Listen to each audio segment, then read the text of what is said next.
Padre, gracias, Señor. Te rogamos, Padre, que tú abras los ojos de nuestro entendimiento, que podamos ver, Señor, en este libro tanto tu juicio contra el pecado de tu pueblo, como también tu gracia eterna, Señor.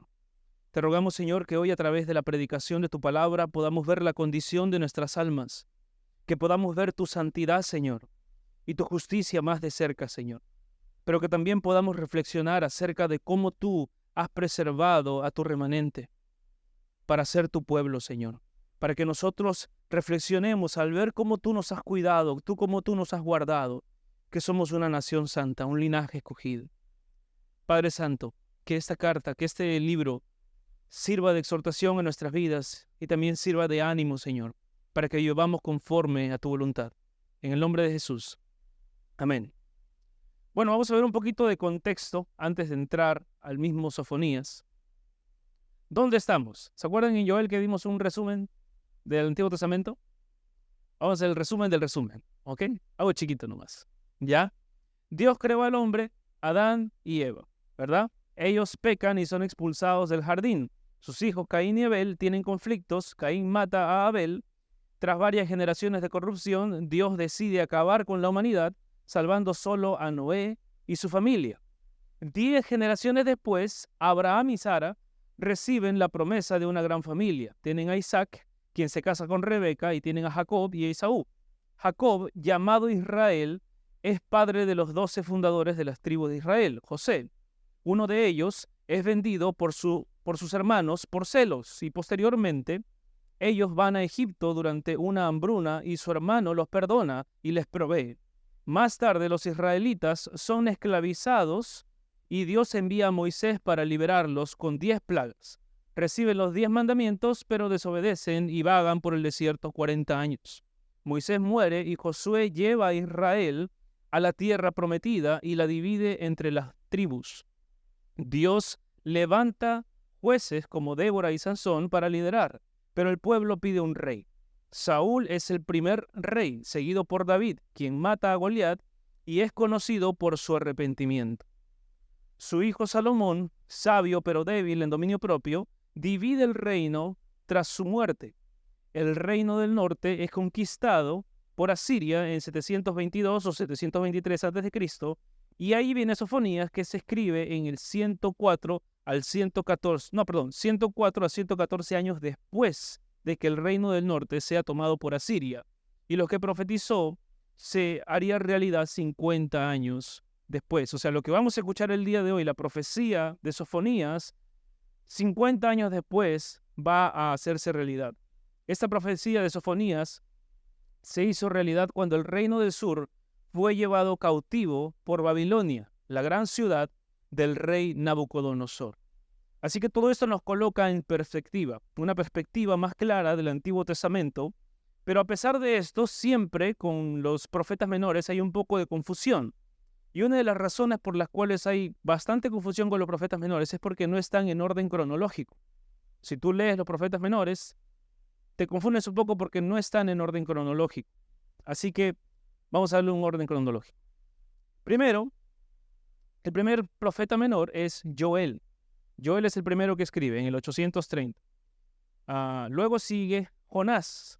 Luego sigue Amós. Luego sigue Oseas y Miqueas. Todos ellos profetizan antes de que el pueblo asirio tome el reino del norte. Las profecías de ellos, de Jonás, de Joel, de Amós, de Oseas y de Miqueas, se cumplen en el 722, cuando el reino asirio lleva cautivo a Israel. El pueblo del norte ya ha sido conquistado entonces en el 722. Pero aún queda el reino del sur, llamado Judá. Así que aquí Dios levanta a otros profetas para hablar. Y esos profetas son Abdías, el primero, en 630, luego Nahum, luego Sofonías, el que vamos a ver ahora, y finalmente era Habacuc, aunque hay personas que los ponen juntos porque realmente fueron contemporáneos. ¿Ok? Entonces Sofonías está haciendo la última llamada de alerta y Habacuc, como vimos la semana pasada, ¿no? Ya es lo que va a suceder, ya no hay vuelta atrás, ¿verdad? Ya no hay vuelta atrás, esto es lo que va a suceder. Así que las profecías de ellos se cumplieron, de Abdías, Nahum, Sofonías y Habacuc, se cumplieron en el 586 a.C., cuando el reino del sur fue llevado cautivo por Babilonia, la gran ciudad del rey Nabucodonosor. Así pues, entonces llegamos al capítulo 1. El capítulo 1 dice, Sofonías, y lo describe como el tataranieto del rey Ezequías, ¿verdad? Dice, hijo de tal, hijo de tal, hijo de tal, tataranieto.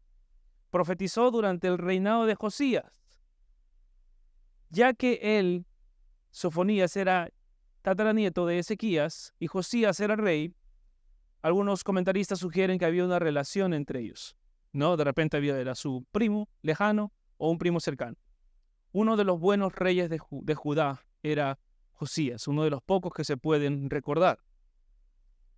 Pero conozcamos un poco más a Josías. ¿Quién era Josías?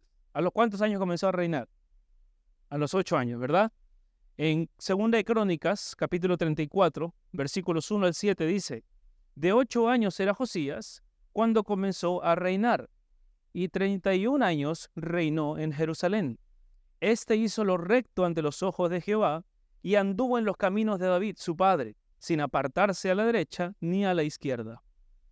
Luego hizo reformas. A los 8 años de su reinado, siendo aún muchacho, comenzó a buscar al Dios de David, su padre, y a los 12 años comenzó a limpiar a Judá y a Jerusalén de los lugares altos, imágenes de acera.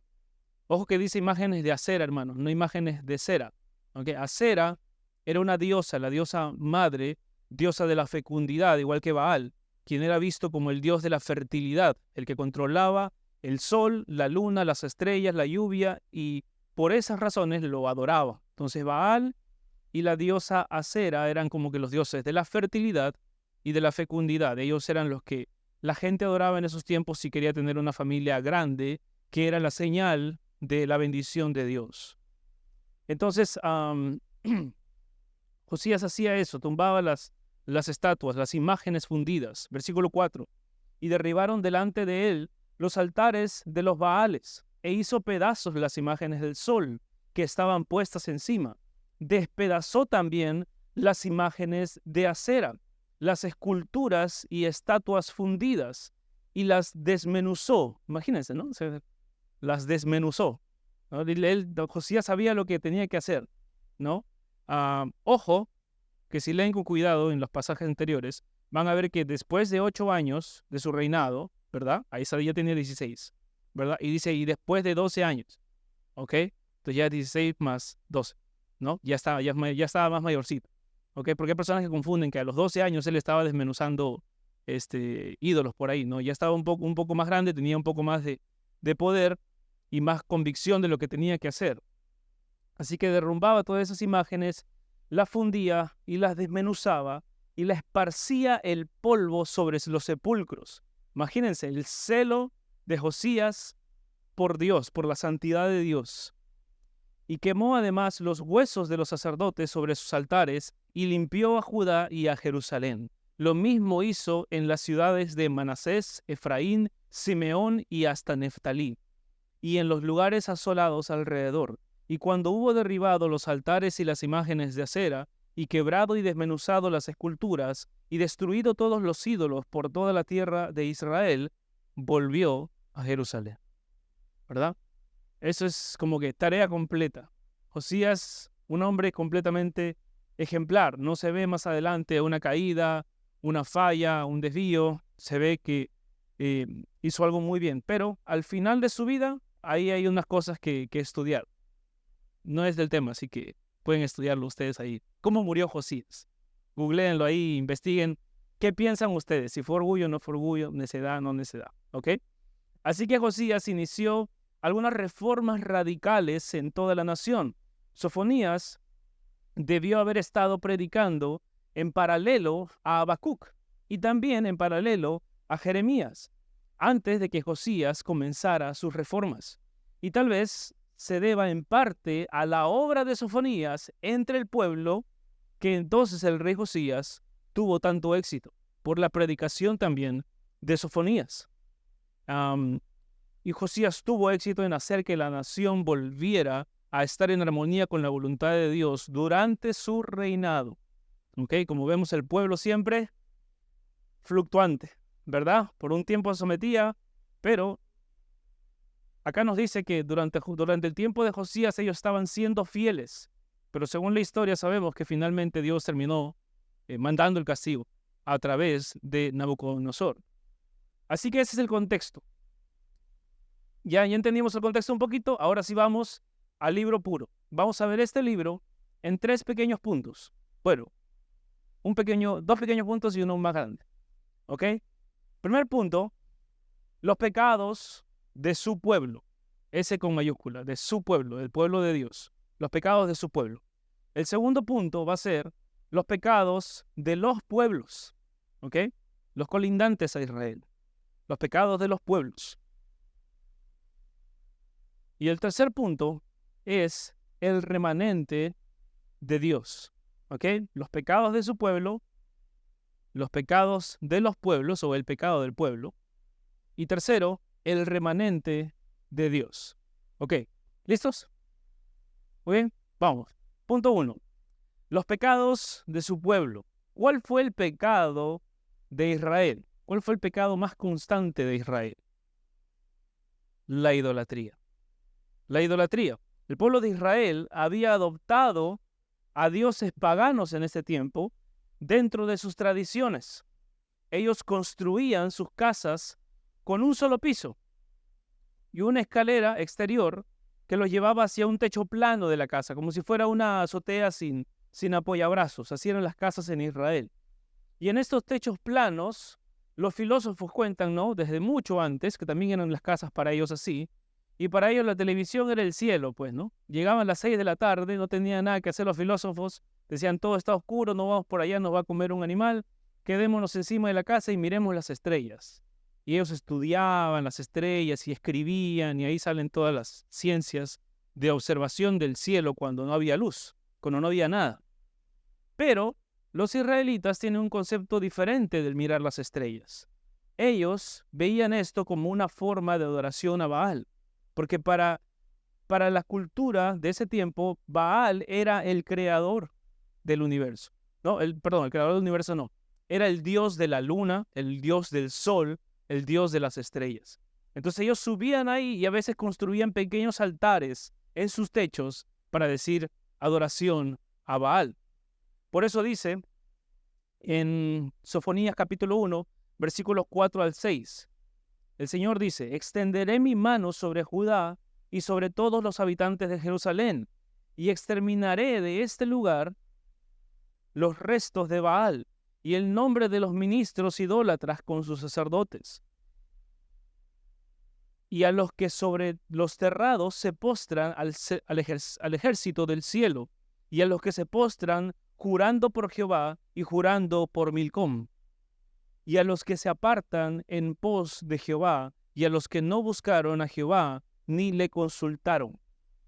Entonces, ¿quién era este Dios que ellos adoraban cuando se ponían arriba de sus azoteas? Era Milcom, o otras personas lo conocen como Moloc, o Molec también. Este era uno de esos dioses que ellos adoraban también mediante sacrificios infantiles. Ellos tomaban a sus bebés y lo ponían dentro de esta estatua. Esta estatua tenía unos brazos, era de metal, y ponían a los bebés en los brazos y al final del brazo había un hoyo que estaba ardiendo por ser metal con fuego. Y ellos entregaban a sus bebés ahí, pensando entonces que si hacían eso, la familia iba a prosperar y iban a tener muchos más hijos por entregar este primogénito. Y eso es realmente algo que uno se pone a pensar en nuestros tiempos, hermanos, si es esa misma mentira de Satanás, ¿verdad? Esa misma mentira de Satanás de que al entregar a tu hijo, al entregar una pequeña criatura, entonces vas a prosperar, ¿verdad? No dejes, dice Satanás, que un niño interrumpa tu prosperidad. Sacrifícalo y vas a ser próspero, ¿no? Ven lo relevante que puede ser la escritura para estos tiempos. Eso fue una mentira de Satanás en ese tiempo, ¿verdad? Que Moloc era un dios, que recibía a tu hijo y que te iba a dar más hijos. Pero Satanás lo único que hace cada cierto tiempo es ponerle una nueva cobertura a sus mentiras. Ahora la disfraza y la llama novedad, la llama libertad, ¿verdad? Es algo nuevo. Los que no practican aborto son anticuados, no entienden. Y es algo de libertad. Si tú no practicas el aborto, entonces no sabes ser libre. Estás siendo dominada. Mi libertad. Imagínense. Ellos adoraban a ese Dios y estaban a punto de experimentar las consecuencias. Y nuestro mundo, actualmente, los países donde más se produce o se practica el aborto, están experimentando ya las consecuencias de eso. Este libro no es acerca del aborto, pero nos muestra cómo Satanás engaña a toda una población para que maten a los bebés. Y Satanás ha hecho eso también con nuestra generación. Lo sigue haciendo. Él siempre utiliza mentiras. Así que ya no se trata para los israelitas de adorar a Dios solamente, sino que ellos también adoraban a Moloc, haciendo estas obras. Pero algo interesante es que uno pensaría de repente Dios está airado con ellos porque han dicho ya no te vamos a adorar Dios, sino que ahora vamos a adorar a Moloc. Pero ellos no hacían eso. Ellos decían yo voy a adorar a Dios, soy israelita, tengo mi genealogía, tengo mis ancestros, mi padre Abraham, pero también adoro a Moloc. Ellos querían tener los dos, su religiosidad, su tradición religiosa, su reputación de ser israelita o de ser judío, pero, por otro lado, querían también adoptar las nuevas tradiciones que traían la gente pagana del extranjero. Por eso el Señor les dice en Sofonías 1, versículos 7 al 8, calla en la presencia de Jehová el Señor, porque el día de Jehová está cercano, porque Jehová ha preparado sacrificio y ha dispuesto a sus convidados. Y en el día del sacrificio de Jehová castigaré a los príncipes y a los hijos del rey y a todos los que visten vestido extranjero. Es el castigo que está estableciendo Dios para ellos. Es interesante porque les dice, ustedes están haciendo sacrificio para su Dios. Yo voy a hacer sacrificios. Yo mismo los voy a hacer. Y voy a invitar a los hijos del rey. Y voy a invitar a los hijos de ese pueblo. Y yo voy a hacer los sacrificios. Y dicen, callen en la presencia de Jehová. Me llamaba la atención cuando lo predicaba la semana pasada también el pastor Pepe Mendoza, ¿verdad?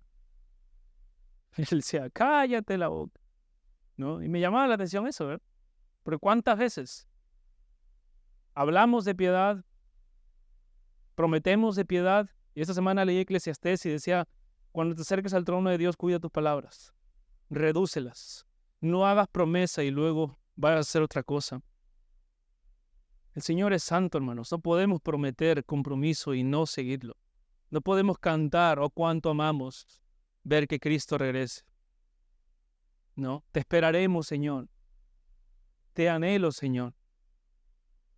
Proferir palabra, proferir promesa, pero no cumplir aquello que estamos diciendo. Abrazar nuestro pecado. Ellos se habían olvidado de que eran la nación de Dios. Y ahora se habían adaptado a las costumbres de los dioses y reyes paganos. A eso se refiere Dios con costumbres o vestidos extranjeros. Y Dios quería su pueblo, sus tradiciones, sus formas, sus vestimentas. Pero estos hombres querían seguir haciendo las cosas de Dios, entre comillas, pero adoptar las costumbres paganas del extranjero. Y como hemos visto antes, algo que produce la idolatría en el corazón de todo hombre es frialdad. Cuando el hombre se pone en primer lugar a sí mismo, a sus placeres, a sus deseos, a sus sueños y sus anhelos, se hace frío ante los sentimientos de otras personas y especialmente ante los anhelos de Dios. Lo vimos con Jonás también, ¿verdad? Jonás reclamando ahí, ¿por qué haces esto con una plantita? Indignado por la planta. Y Dios le dice, ¿quieres que yo tenga más misericordia de una planta que de todas estas almas que están pereciendo? El pecado, aparte de hacernos tontos, nos lleva o es el fruto de la idolatría, y la idolatría nos hace fríos. Y así como el frío de una refrigeradora mantiene y conserva y extiende la duración de un trozo de carne sin vida, el corazón frío del hombre también conserva y extiende el pecado de nuestro ser. Cuando tenemos un corazón frío ante Dios, un corazón frío ante las necesidades de los demás, entonces nuestro corazón conserva y le da un buen ambiente al pecado para desarrollarse, crecer, dominarnos y llevarnos a la ruina. ¿Qué es la frialdad? La frialdad es falta de afecto. ¿Tienes afecto por la palabra de Dios? ¿Tienes afecto por tus hermanos? ¿Tienes afecto por buscar más del Señor? ¿Te conmueve dentro de tu corazón el aprender más del Señor, el conocerle a Él, el pasar tiempo en oración, el pasar tiempo con tus hermanos? Esta es la era del individualismo, hermanos. Aunque muchos dicen que Estados Unidos es el centro del individualismo, hermanos, eso está en todo el mundo ahora. El Perú es muy individualista. Falta de afecto por todos lados. No hay compromiso, no hay deseo de servir, no hay amor por los hermanos, no hay querer pasar tiempo con hermanos. No hay afecto fraternal, amor sincero, amor verdadero. La frialdad también es falta de entusiasmo, ¿verdad? Decían algunas personas que los hombres se justifican y dicen, yo no le pongo tanto entusiasmo a las cosas porque no soy emocional. Pero basta que nos veamos viendo un partido de fútbol, ¿verdad? Para que nos demos cuenta que realmente sí somos emocionales. Pero amamos lo que amamos y no amamos lo que no amamos. Y es así. ¿Cuál es la respuesta? Arrepentimiento. Señor, si no tengo entusiasmo por venir a la congregación, si no tengo entusiasmo por el momento en que voy a leer la Biblia, si no tengo entusiasmo por preparar un sermón, una enseñanza, por salir a discipular a un hermano, por salir e invertir mi vida en otros, si no tengo entusiasmo por vivir una vida en obediencia, la frialdad está llegando a mi corazón. La frialdad también es falta de pasión por lo que agrada a Dios. La obediencia agrada a Dios. Cuando la falta de pasión por lo que agrada a Dios llega a nuestras vidas, entonces comenzamos a dar rienda suelta a pequeñas cosas, pequeños virus que se van entrando en nuestro cuerpo, en nuestra alma, en nuestro ser espiritual, y van llenándonos de frialdad. Satanás usa la frialdad para engañarnos y hacernos sentir intocables. Las personas más frías se creen que son intocables, que son eternos, que nadie los va a atacar, que nada les duele, que todo les resbala, que son muy fuertes. Por eso dice Dios en Sofonías, capítulo 1, versículo 12, acontecerá en aquel tiempo que yo escudriñaré a Jerusalén con linterna. Voy a ver con cuidado todo de ti, y castigaré a los hombres que reposan tranquilos como el vino asentado, los cuales dicen en su corazón, Jehová ni hará bien ni hará mal.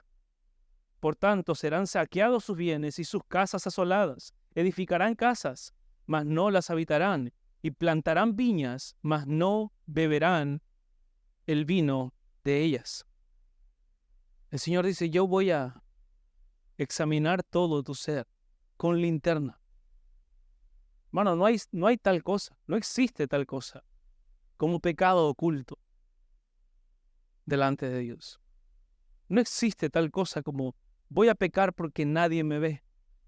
Voy a pecar porque esto puedo hacerlo y escapar sin que sufrir las consecuencias.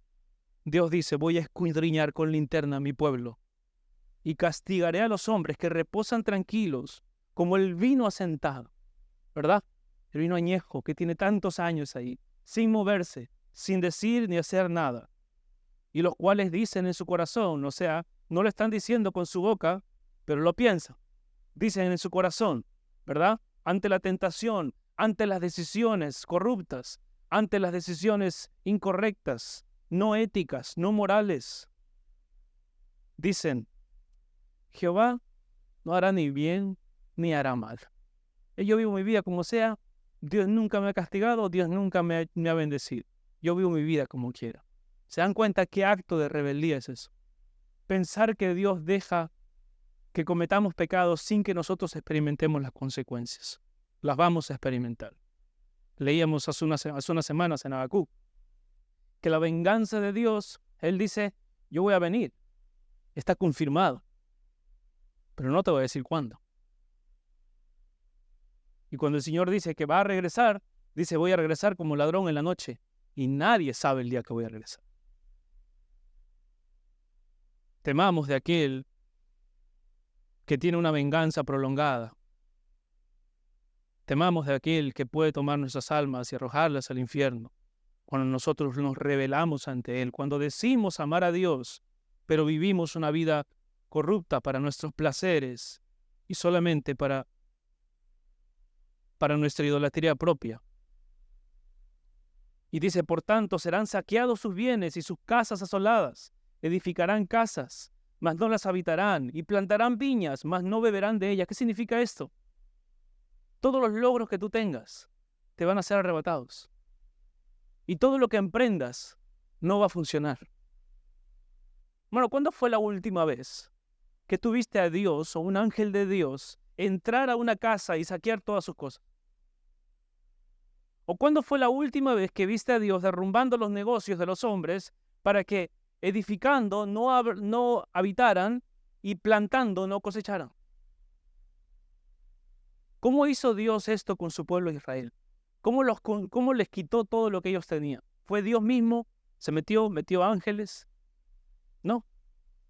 Dios solo quitó su protección y los hombres malos, los hombres corruptos, los malos reyes, las malas autoridades, los malos gobernadores, obraron su maldad contra el pueblo de Dios. Esto nos deja ver, hermanos, que cuando Dios quiere castigar a su pueblo, Él lo hace al permitirle experimentar las consecuencias de sus hechos o al desprotegerlos de los malos.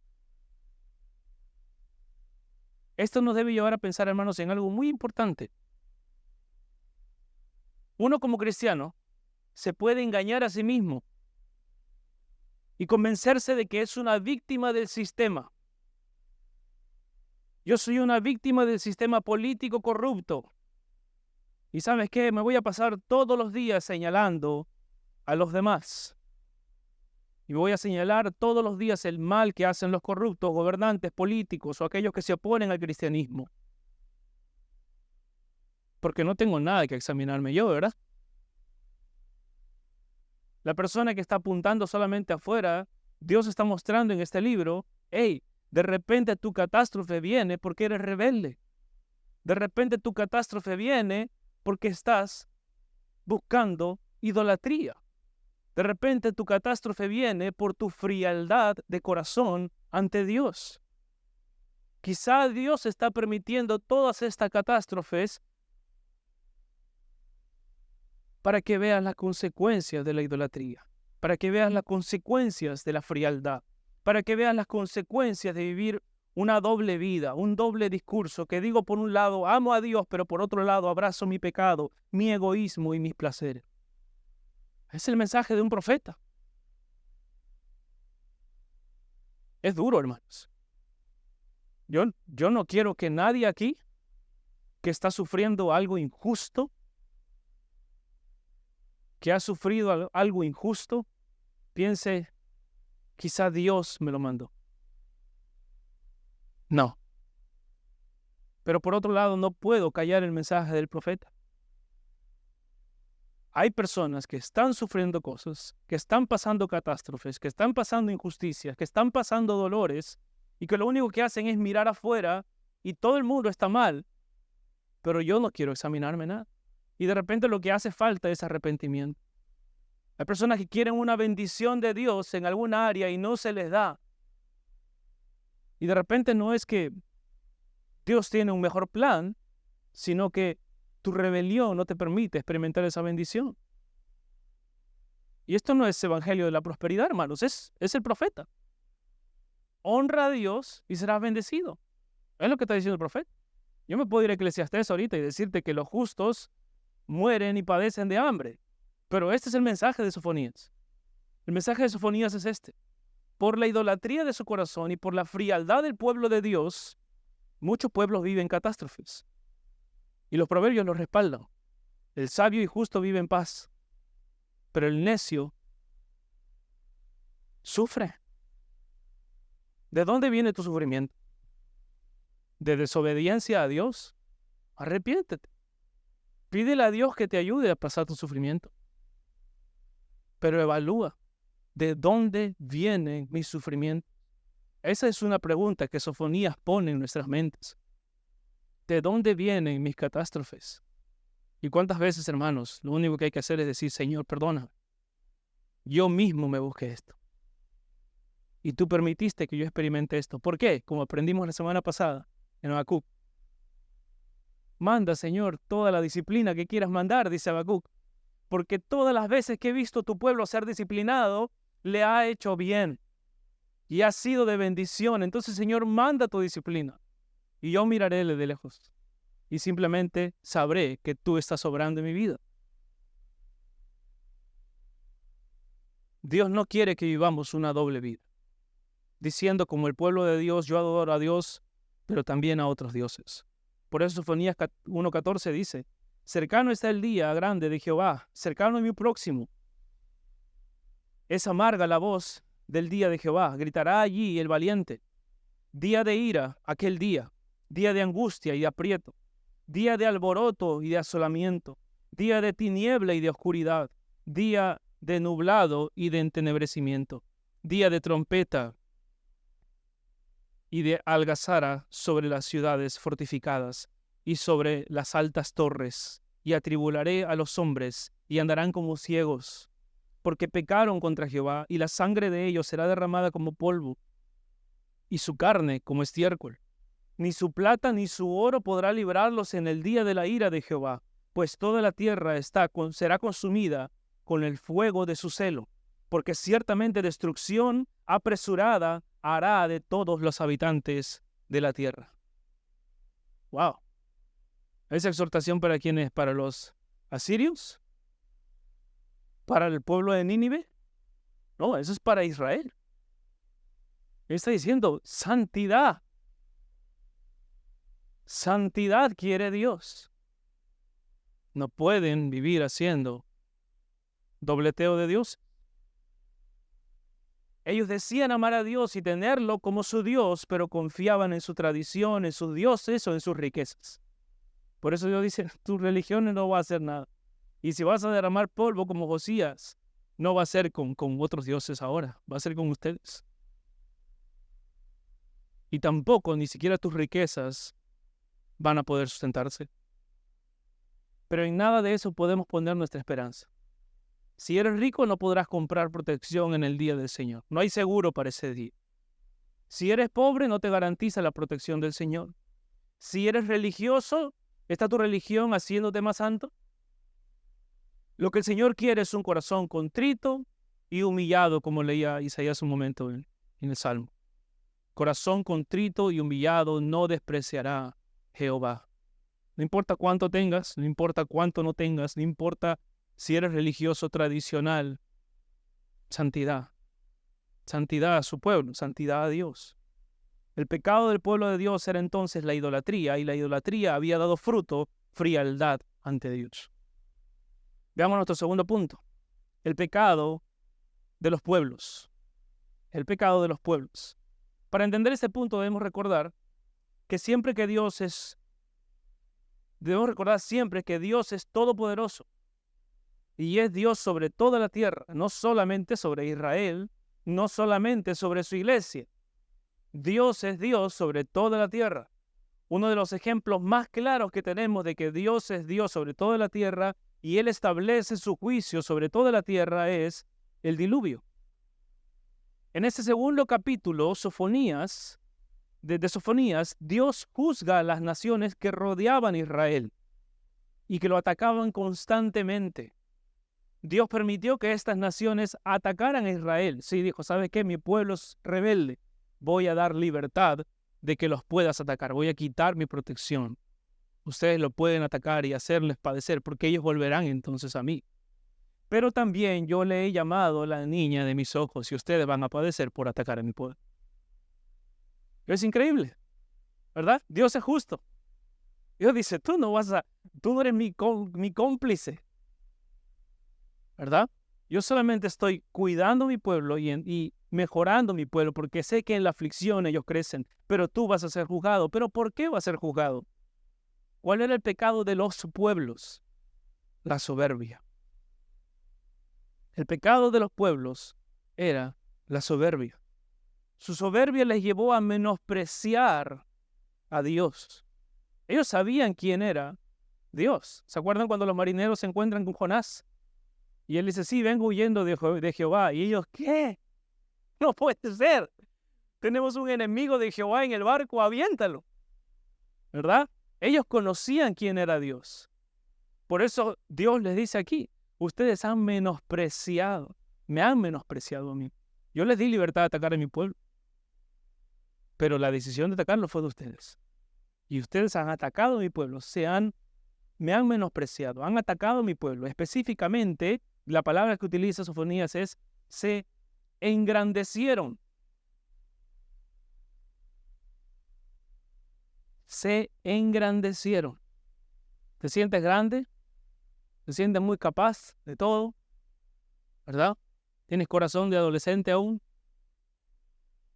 A comer el mundo, ¿no? Primer turno de trabajo ahí Instagram. De acá no paro nunca, ¿no? Hasta comprar miles de cosas. Todas las cosas aquí. Los sueños adolescentes. Y a veces pasan los años, y ese engrandecimiento no se va. Lo natural es que se vaya, ¿verdad? Uno se choca con la realidad de la vida y dice, no puedo hacer tanto como pensé que quería hacer. Pero a veces, delante del mundo quizás no estamos engrandecidos, pero delante de Dios sí. ¿Por qué? Porque decimos, bueno, Dios ni hará bien ni hará mal. Yo puedo seguir con mi vida de pecado. Puedo permitirme estos placeres mundanos. Uno de los ejemplos más claros que tenemos, perdón, me equivoqué. Pero Dios responde con un juicio severo en Sofonías capítulo 2, versículo 4. Y también voy a leer versículo 8 al 11, ¿ok? Versículo 4 y luego vamos a saltar del versículo 8 al 11. Y él dice, porque Gaza será desamparada y Ascalón asolada. Saquearán a Asdod en pleno día y Ecrón será desarraigada. Estas son las 4 ciudades, 4 de las 5 ciudades que colindaban con Israel. Y les está diciendo, todos ellos atacaron a mi pueblo. Todos ellos van a sufrir y su sufrimiento va a ser de raíz.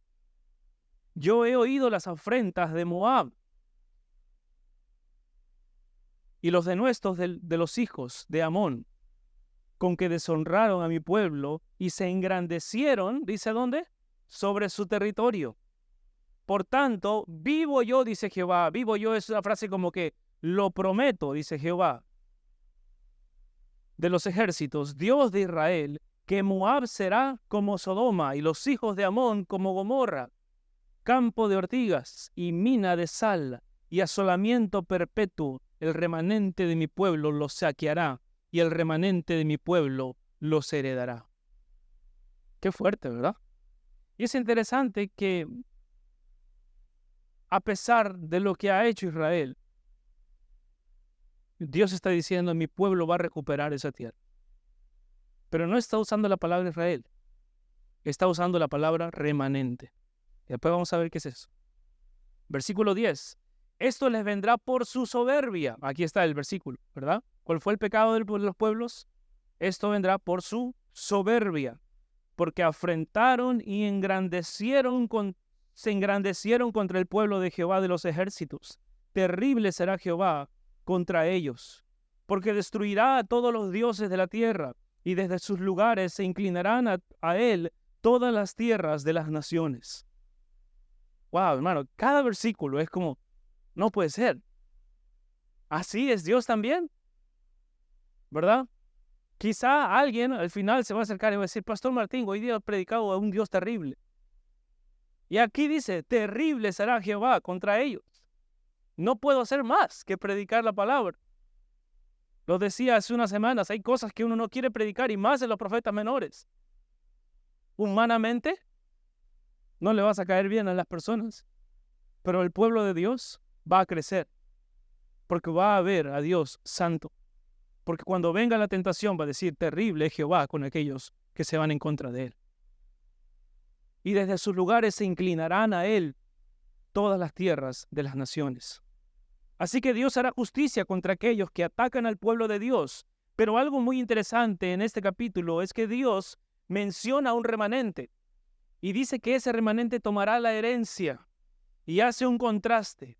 Aquellos que no son de su pueblo son soberbios, ¿verdad? Ya lo hemos visto. Pero aquellos que son de su pueblo son los humildes. Mira ese contraste que pone Dios ahí. Mi pueblo es humilde. Pero acaba de decir de Israel que no es tan humilde, ¿verdad? Que digamos. No está tan humilde. Pero él no dijo Israel. Él dijo un remanente. ¿Verdad? Bueno, ahora hay que ver eso con los ojos que les conté, bueno, los que estuvieron en el mensaje de Joel, con los lentes de Joel, ¿verdad? Hay que verlo de cerquita, el medio, un poquito de lejos, y hay que verlo con ojos también del futuro, ¿verdad? Es entender que esa es una profecía que sucede en 3 tiempos. En el tiempo presente, en el tiempo futuro inmediato y en el tiempo futuro de cuando venga el Señor. El profeta Sofonías capítulo 2 versículo 3, refiriéndose al pueblo de Dios, dice: buscad a Jehová a todos los humildes de la tierra, los que pusisteis por obra su juicio. ¿Quiénes son los humildes? Los que ponen por obra su juicio, los que buscan justicia. Buscad mansedumbre. Y dice Sofonías, quizás seréis guardados del día del enojo de Jehová. ¿No? Quizás seréis guardados. ¿Quién nos da esa seguridad? Sofonías no tenía toda la luz. Sofonías no tenía una cruz delante de él con un salvador diciendo, no hay quizás aquí, ¿verdad? Pero Sofonías predica lo que Dios le ha mostrado hasta ese momento. Y dice, los humildes buscan justicia, buscan mansedumbre. No nos confundamos. Oh, hay que buscar la justicia. Vamos a que suceda todo lo justo. Vamos a matar gente para que suceda todo lo justo. Vamos a atacarnos unos entre otros por la justicia, ¿verdad? La justicia es lo más alto. No. Busca mansedumbre. Tú haz justicia. Tú sé justo. Tú vive haciendo lo que es justo delante de Dios. No los demás. No es que tú vas a hacer que los demás hagan justicia. Hermanos, este mundo está caído. Y va a ir de mal en peor. No va a ir mejor. No perdamos el tiempo pensando que la iglesia puede cambiar la justicia de la gente si no es por otro medio que el mensaje del evangelio. Y persona a través del discipulado bíblico. Pero tú sé justo. Tú haz justicia, busca la mansedumbre, y quizás seréis guardados en el día del enojo de Jehová. Ahora, por la gracia de Dios, tenemos seguridad de que tendremos vida eterna. Ya conocemos el pasaje que dice en el Salmo 138, versículo 6, porque Jehová es excelso y atiende al humilde, mas al altivo mira de lejos. Otra versión del excelso dice que Jehová habita en lo alto. ¿Se imaginan? Dios, el creador del universo, cuando viene alguien humilde, Él dice, inclino mi rostro a verte. Al corazón contrito y humillado yo no me puedo resistir. Si tú vienes con humildad, ven, sé salvo, ve y no peques más. Pero ¿cómo mirará el Dios que está excelso, que está en lo alto, a alguien que viene con arrogancia hacia Él? ¿Se imaginan? Por eso no dice que Dios, bueno, por ahí que quiere hablar un poquito con el humilde, con el soberbio, no. Santiago 4:6 dice, pero Él da mayor gracia. Por eso dice, Dios resiste a los soberbios y da gracia a ¿quiénes? A los humildes. Dios resiste al soberbio. No podemos presentarnos delante de Dios queriendo ser nosotros engrandecidos. No podemos nosotros crecer en el ministerio, en el servicio a los demás, en las responsabilidades que tenemos, queriendo ser más grandes que otros. Ninguna iglesia crece con ese corazón. El corazón debe ser servicio, debe ser sacrificio. Varios profetas resaltan, de lo que hemos visto hasta ahora, y los profetas mayores también, la santidad de Dios. Pero Sofonías resalta su dominio sobre la tierra, su juicio sobre los que se dicen ser de su pueblo, pero viven en idolatría y frialdad, y también su juicio sobre aquellos que atacan al pueblo de Israel. La característica que Sofonías resalta del pueblo de Dios en este libro no es necesariamente la santidad, que sí la busca, pero hay otros que se enfocan en eso. Pero él nos dice lo que va a ser el corazón de la santidad. Él resalta la humildad de su pueblo. Una humildad que nace de entender que Dios gobierna sobre Israel y sobre todas las naciones. Interesante, ¿verdad? Porque Sofonías quiere alentar al pueblo de Dios a que crezca en humildad. ¿Cómo lo hace? Mostrándole, mira, Dios reina sobre tu pueblo y reina sobre otros pueblos. Interesante. Habrían 1000 formas más de enseñar la humildad. Y de repente cuando nosotros queremos enseñar humildad a alguien, no le decimos, mira, yo gobierno por aquí, yo gobierno por allá. Pero realmente delante de Dios, ¿qué podemos hacer? Él gobierna en todo. Y eso nos debe hacer humildes. Él gobierna tu vida. Si Él dice, se acabó, se acabó. Si Él dice, siga, que siga. Si Él dice, pierdes el trabajo porque eso te va a hacer más como Cristo, tú dices, Señor, me someto. Si tú dices, si Él dice, te voy a dar un trabajo, pero administralo para mi gloria, amén, entonces me someto. Y lo acepto con humildad. No protesto, no me quejo. Sí puedo demostrar mi corazón. ¿Hasta cuándo, Señor? El sufrimiento. Sí puedo ir a mi Padre y decir, Señor, ¿hasta cuándo? No aguanto más. Pero no. ¿Hasta cuándo, Señor? No queja. Humildad. Humildad delante de Dios. Y así llegamos a nuestro tercer punto. Porque así como resalta la humildad de su pueblo, Sofonías llama a este pueblo humilde, lo llama remanente. Y por eso el tercer punto es el remanente de Dios. ¿Qué es un remanente? Un remanente es aquello que perdura. Y en la Escritura, en la Biblia, ese término habitualmente se refiere a un grupo de personas que, sin importar las pruebas y tribulaciones que enfrenten, permanecen fieles a Dios. No es yo solamente te quiero, Dios, en las buenas, pero en las malas no. Este remanente representa la esperanza y la continuidad del pueblo de Dios, manteniéndose firme en su fe y obediencia, incluso en tiempos de apostasía, de juicio y de dificultad.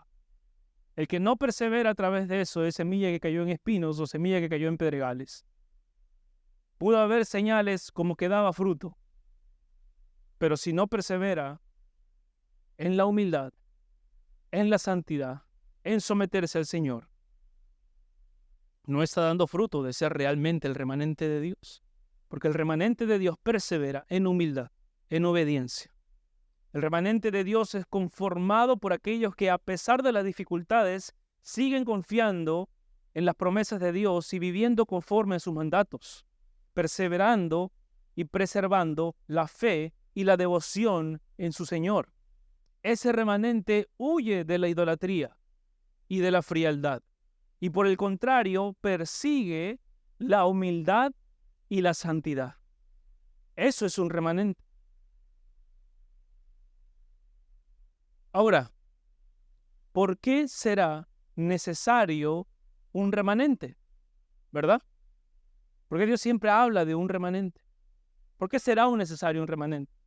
Un remanente será necesario porque así como en el mundo habrán autoridades corruptas que atacarán a la iglesia, así también habrán hombres que tomarán el nombre de Dios y tergiversarán la palabra del Señor, apañarán el pecado, contaminarán el templo y harán todo esto sin una gota de vergüenza. Eso va a llegar al pueblo de Dios. ¿Lo has visto? ¿Ya lo has visto? ¿Verdad? Se disfraza de pueblo de Dios, habla de pueblo de Dios, tiene una Biblia en la mano, pero hacen todo lo contrario. Sofonías los describe en capítulo 3, versículo 1 al 4. Ay de la ciudad rebelde y contaminada y opresora. No escuchó la voz ni recibió la corrección. No confió en Jehová, no se acercó a su Dios. ¡Wow! No escuchó la voz de Dios, no recibió la corrección, no confió en Jehová, no se acercó a Dios. Es un corazón soberbio. Sus príncipes en medio de ella son leones rugientes. Sus jueces, lobos nocturnos, que no dejan hueso para el mañana, aprovechan todo. Sus profetas son livianos. Oh, no vamos a predicar sofonía. No vamos a predicar profetas menores. Hay que predicar mensajes de ánimo. Solamente palabritas que salga la gente contenta. Que querramos imprimir en un político. ¿Verdad? Solamente cositas que nos ayuden a sentirnos bien. Que Jesús es un buen amigo y nada más. Que Jesús es mi compadre que está ahí siempre para ayudarme. Santidad a su pueblo. Reverencia ante el Señor. Sus profetas son livianos y son hombres prevaricadores. Prevaricador que incentiva o que promueve o que ocasiona el pecado en los demás.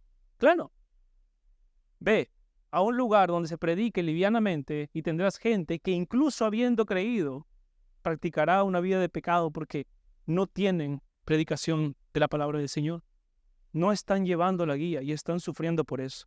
Por eso que no es broma si hay un pastor que no predica bien la palabra del Señor, que no predica la palabra del Señor con dedicación y es liviano en su predicación. No estamos defendiendo la dureza en el púlpito, sino la firmeza en la palabra. Nuestro ministerio no es de añadir, tampoco de quitar, es simplemente, tampoco es de innovar, como dice Alistair Begg, sino es un ministerio de afirmar. Pero para afirmar hay que entender. Y para comunicar hay que explicarlo bien. Y hay que decirlo tal y como es. No pensando en lo de uno. Queremos un pueblo santo en el pueblo de Dios. Si es abundante, que sea abundante. Pero si no es abundante, que sea santo. Es lo que importa. Sus sacerdotes contaminaron el santuario. Tomaron el lugar de reverencia y lo hicieron cualquier otra cosa menos un lugar de reverencia al Señor. Y falsearon la ley. Por eso necesitamos un remanente. Y por eso Dios levantará un remanente. ¿Y cuál es el remanente, hermanos? La iglesia. No solamente Gracia y Verdad. Es la iglesia universal. Cuidémonos de aquellos que dicen, nosotros solamente somos el remanente. Cuidémonos de aquellos hermanos. Dios está obrando en Lima, en muchas iglesias, en varios lugares, de diferentes formas. No todos están con un saco, ¿verdad? Hay iglesias que de repente yo nunca hubiera llegado, pero ahí llegaron otros hermanos. Y hay hermanos que nunca van a llegar aquí porque somos muy diferentes a ellos, pero Dios sigue obrando. Dios usó a Pedro, explosivo, impetuoso. Dios usó a Pablo, sabio, analítico, tremendamente preparado. Pero Dios también utilizó a Juan el Bautista, ¿verdad? Imagínate si Juan el Bautista hubiera entrado a la congregación de Apolos, ¿no? De repente Apolos hubiera estado súper elegante ahí y decir, no, somos nosotros el remanente. No, hermanos, cuidémonos de aquellos que dicen, solo nosotros somos el remanente. Solamente somos nosotros la única iglesia saludable. Debemos orar por los demás para que también sean bíblicos y porque están perdidos. No. Si no son contra nosotros, con nosotros están. Y si predican el evangelio, la muerte, la resurrección de Jesucristo, si predican arrepiéntete por tus pecados y cree en el Evangelio, cree en Jesucristo como tu único Salvador, Señor y Señor, Salvador, Señor y Salvador y mediador, entonces veamos cómo van creciendo, ¿verdad? Hay iglesias débiles, hay iglesias más fuertecitas, hay iglesias más maduras, hay iglesias menos maduras, como todos nosotros. Hombres más fuertes, hombres más débiles, hombres maduros, hombres inmaduros.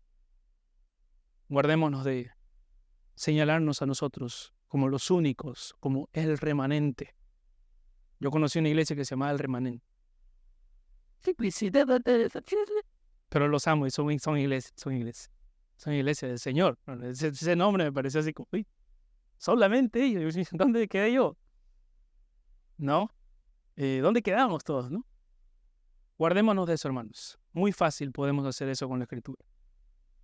Pero el remanente es la iglesia universal de Jesucristo. El remanente somos todos nosotros y todos aquellos que han creído en Jesucristo como su único Salvador, Señor y mediador. Se han arrepentido de sus pecados, le han dicho adiós al pecado y ahora buscan conocer más a su Dios a través de la palabra.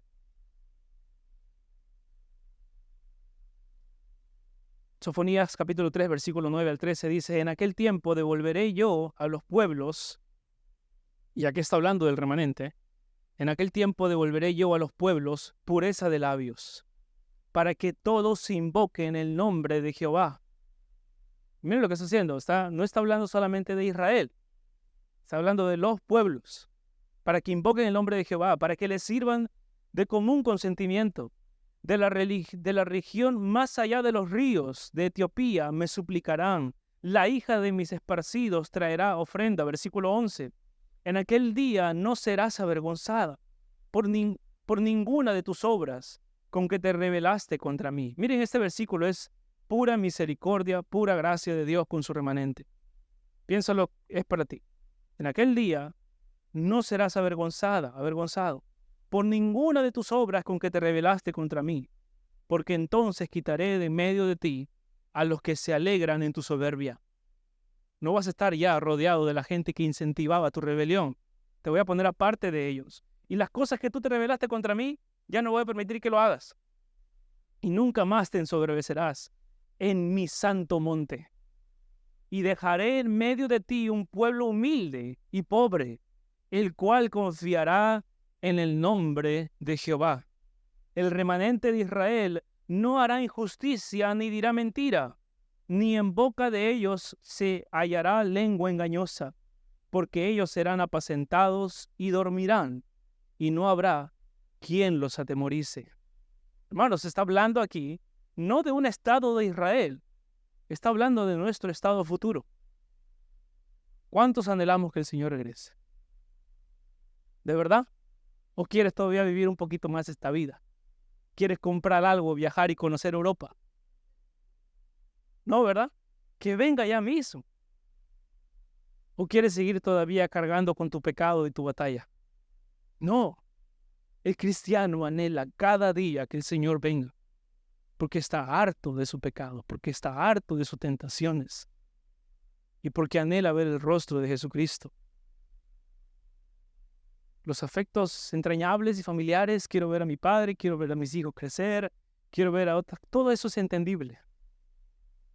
Pero el cristiano tiene aquí el rostro de Jesús y decir, quiero estar contigo y no quiero nada más. Solamente eso.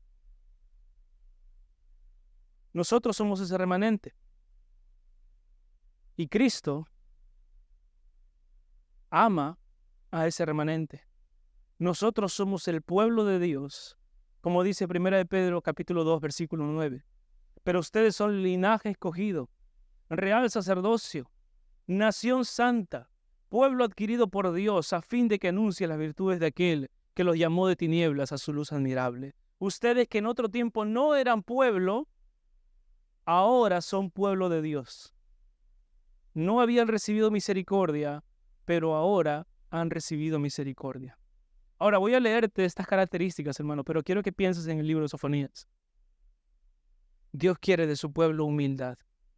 Y dime si estas cosas que dice 2 de Pedro, dice 1 de Pedro, no nos llevan a la humildad. Me voy a acercar a ti y te voy a decir, hermano, ¿cómo estás, hermano, escogido por Dios? ¿Cómo estás, hermano, real sacerdote? ¿Cómo estás, hermano, de una nación santa? ¿Cómo estás, hermano, que eres posesión de Dios? ¿Cómo estás, hermano, que se te ha encomendado el mensaje de la redención? ¿Cómo estás, hermano, que has recibido misericordia? ¿Cuál será el fruto de todas estas bendiciones? Humildad. Si yo tomo todo esto y salgo de acá diciendo que no soy cola, sino cabeza, no entendí nada del Evangelio. ¿Verdad? No puedo salir de acá cantando y diciendo, no, sabes que yo voy a enfrentar a todo el mundo y soy superpoderoso. No, humildad, hermanos. La humildad es lo que hace al pueblo de Dios poderoso. Porque se humilla ante su Dios poderoso. No está en tu fuerza, está en la fuerza de Dios. Es en Dios que somos cabeza y no cola. En Él, no tú. No yo. Nosotros somos llamados a ser humildes.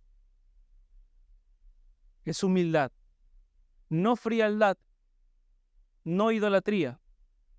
Como C.S. Lewis decía, la verdadera humildad no es pensar inferiormente de ti, es pensar menos en ti. Y Tim Keller, basado en esa idea, dijo, la verdadera humildad del Evangelio significa que dejo de conectar cada experiencia, cada conversación conmigo mismo. De hecho, dejo de pensar tanto en mí mismo y en su lugar comienzo a pensar más en los demás. Eso es humildad. No que te desprecies a ti. Por la gracia de Dios, todos nosotros hemos sido hechos a imagen y semejanza de Dios.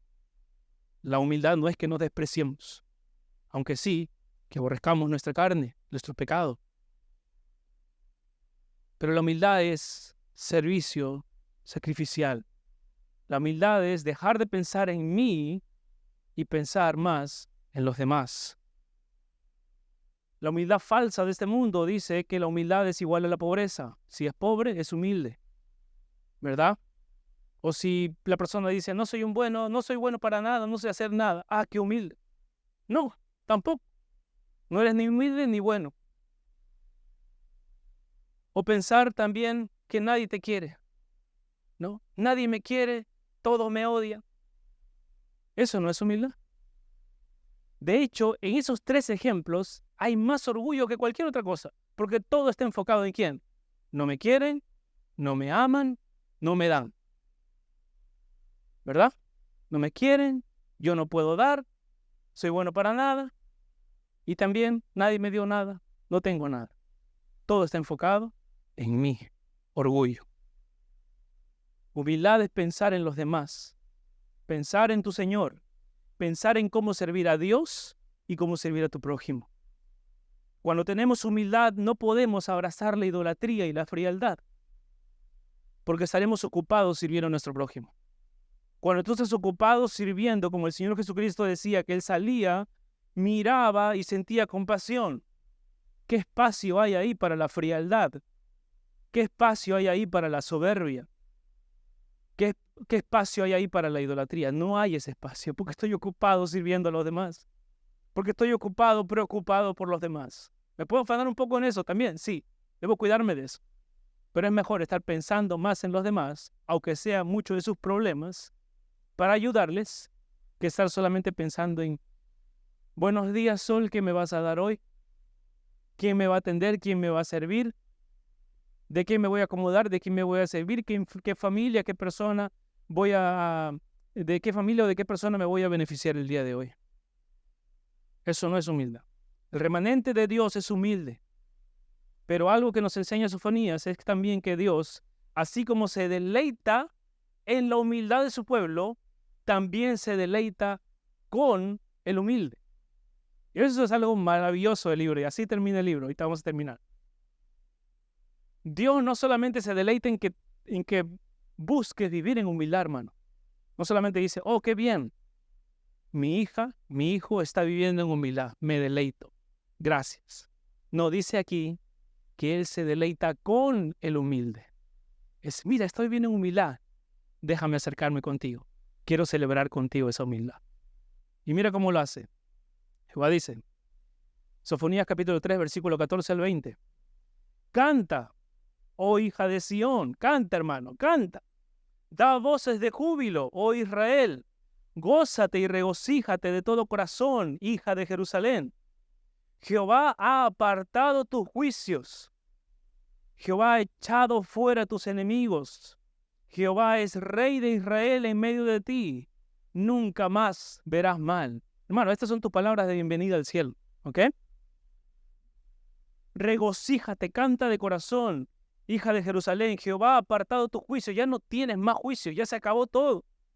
Ha echado fuera a tus enemigos. Ya nadie te va a perseguir, nadie te va a hacer daño. Jehová es rey en medio de ti. Ahora el que reina es Jehová. Ninguna mala autoridad. Nunca más verás mal por toda la eternidad. En aquel tiempo se dirá en Jerusalén, no temas, Sión, no se debilite en tus manos. Jehová está en medio de ti, poderoso, Él salvará, se gozará sobre ti con alegría, callará de amor, se regocijará sobre ti con cánticos. Se regocijará sobre ti con cánticos. Cuando Dios ve a su pueblo venir en humildad, en santidad, al palacio celestial, Jehová va a cantar. El Señor va a cantar. Va a dar su gozo. Va a expresar su gozo. Dice, reuniré a los fastidiados por causa de largo tiempo.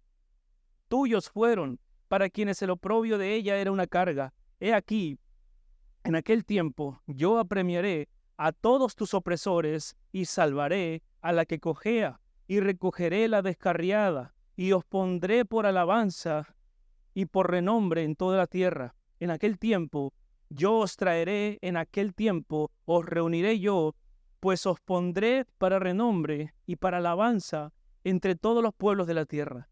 Cuando levante vuestro cautiverio delante de vuestros ojos, dice Jehová. Y así termina el libro. Un libro que comienza con palabra de Jehová y termina con dice Jehová. Un libro que nos muestra la belleza de la palabra de Dios, que nos muestra la belleza de la misericordia, la gracia de Dios, pero también lo que Él quiere de su pueblo, que Él quiere humildad. Hermanos, seamos mansos y humildes. Si queremos ser mansos y humildes, ¿a quién debemos buscar? A quien es manso y humilde, al Señor Jesucristo. Apartémonos de toda idolatría y de frialdad en nuestros corazones. Acerquémonos a Cristo con el mismo corazón que Él nos modeló, un corazón de mansedumbre y un corazón de humildad ante nuestro Señor.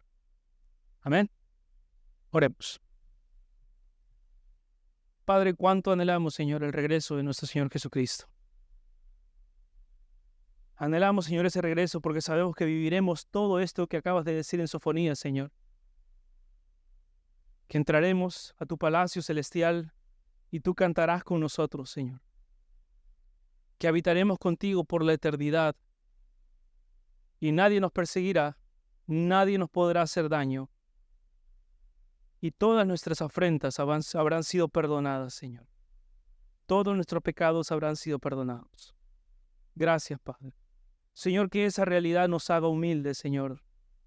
Señor, que esa realidad nos haga realmente vivir una vida en santidad. Que reconozcamos, Señor, que delante de ti no hay pecado oculto. Que delante de ti, Señor, no hay soberbia que pase sin ser vista y examinada con linterna. Que caigamos sobre nuestras rodillas, Señor, con un corazón contrito y humillado, porque sabemos que tú no lo despreciarás. Padre, gracias, Señor, por lo que nos has mostrado en tu libro de Sofonías. Y gracias también, Señor, porque nos lo has mostrado en el carácter de nuestro Señor Jesucristo.